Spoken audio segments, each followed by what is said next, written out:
Заклучно со крајот на првиот квартал од оваа година, според Заводот за статистика, во Република Македонија вработени се 734.000 граѓани, односно 20.000 повеќе граѓани се вработени во однос на истиот период лани. Бројот на невработени лица е намален за 13.000. Тоа е постигнување кое е реално и од кое бенефит имаат и граѓаните, но и државата. Невработеноста во моментов е на рекордно најниско ниво од осамостојувањето на државата и изнесува 22,9%. Со мерките и активностите кои ги превземаше владата на ВМРО-ДПМН, практично се анулираа негативните ефекти од најцрниот период во независна Македонија, тоест криминалната транзиција која што ја спроведе СДС.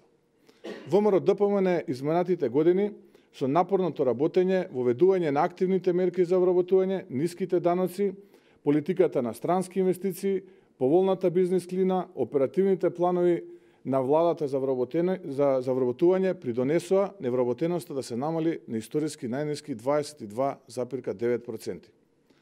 Една од суштинските компаративни разлики помеѓу ВМРО-ДПМН и СДСМ е фактот што во 2006 година владата на СДСМ ја остави Република Македонија со 38% невработеност, а во првиот квартал од 2017 година невработеноста изнесува 22,9%, е и на историско најниско ниво.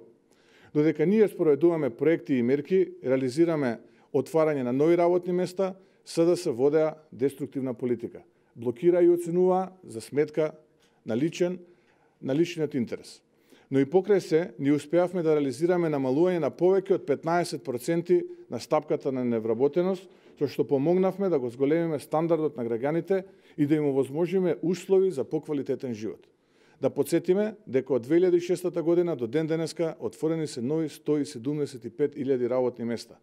Тоа е конкретно исправање на неправдата која што беше нанесена на над 200.000 семејства, чии членови заради криминалната транзиција и затварање на приближно 700 фабрики остана на улица.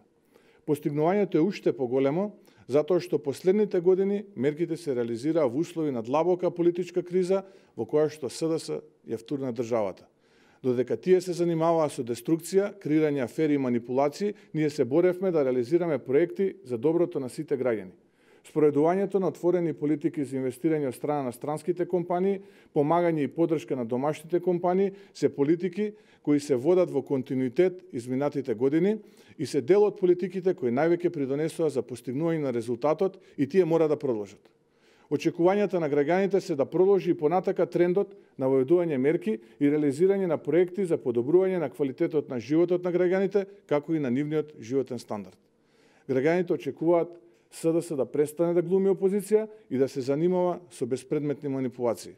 Граѓаните очекуваат СДСМ да ги исполни ветувањата и да овозможи нови 64.000 работни места, просечна плата од 30.000 денари и минимална плата од 16.000 денари во првата година, а докторите очекуваат плата од 100.000 денари. Граѓаните исто така очекуваат стабилна економија и стабилен годишен економски раст, кумулативно секоја година од 5%. Граѓаните немаат никаква корист од најавите на СДС за уривање, блокирање и укинување. СДС мора да почне да испорачува тоа што го ветиле. Македонија се сака со дела, со многу работа и одрекување.